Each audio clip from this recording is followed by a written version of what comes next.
Hello my all sweetie, welcome back to my channel. আজ আমি explain করব in love for ever episode 5 spoiler. Well, আগের এপিসোডে আমরা দেখেছিলাম নিন আর রাঞ্চের মমের মধ্যে ফাইট হয়ে যায়। রাঞ্চ নিনকে সেভ করে নেয়।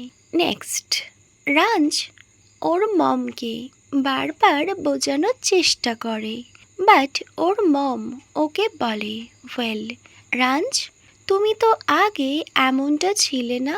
যখন থেকে তুমি নিনকে বিয়ে করেছো তখন থেকে তোমার বিহেভিয়ার একদমই চেঞ্জ হয়ে গিয়েছে, আর তুমি আমার সাথে অনেক খারাপ বিহেভ করছো। আগে তুমি নিজের ভয়েস কখনো রেজ করতে না, বাট রাইট নাও তুমি আমার সাথে ফাইট করো। This is not fair ranch. Well, আমি খুব ভাবে চাই তুমি তোমার ওয়াইফের সাথে ব্রেকআপ করে নাও। ওয়েল, আমি তোমার সেকেন্ড ওয়েডিংয়ের কথাও ভাবছি, আর তুমি জানো আমি কাকে চুজ করেছি। সো আই থিঙ্ক তোমার জন্য আমি যাকে চুজ করেছি সেই বেটার হবে। তুমি এখনই নিনের সাথে ব্রেকআপ করে নাও। ও একজন রিচেস্ট গার্ল, আর ও কোনোভাবেই তোমার মমকে রেসপেক্টও করে না। সো তোমার উচিত ওর সাথে ব্রেকআপ করে নেওয়া। এটা শুনে রাঞ্চ ভীষণ সারপ্রাইজড হয়ে যায় আর বলে, মম, তুমি এসব কী বলছো? আমি নংনিনের সাথে কখনোই ব্রেকআপ করতে পারবো না, cause I love her so much. আর নংনিন, ও আমায় অনেক লাভ করে। আমরা দুজন একে অপরকে অনেক লাভ করি, আর আমরা দুজন একে অপরের সাথে অনেক হ্যাপি। আর তুমি আমার সেকেন্ড ওয়েডিংয়ের কথা কেন ভাবছো? আমি এটা কখনোই করব না, কজ আই লাভ নংনিন। আমি ওর ছাড়া অন্য কাউকে ইমাজিনই করতে পারি না।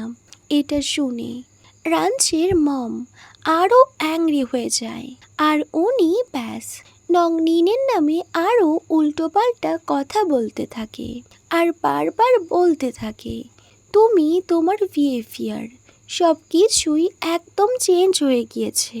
তোমার ওয়েডিংয়ের আগেও তুমি এমন কখনো আমার সাথে বিহেভ করনি। তুমি আমার সব কথা শুনতে।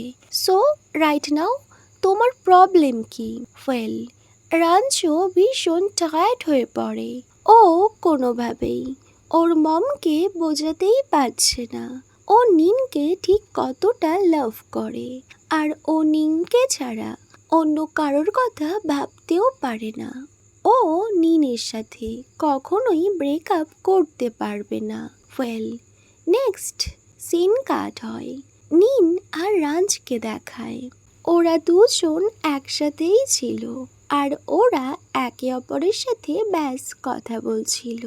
নিন রাঞ্চকে বলে, আমি তোমার সাথে হ্যাপি থাকতে চাই। সো রাঞ্চ বলে, নংনিন, আমিও তোমার সাথে, আই মিন আমরা দুজন একসাথে হ্যাপি থাকতে চাই, আর আমি তোমায় অনেক লাভ করি।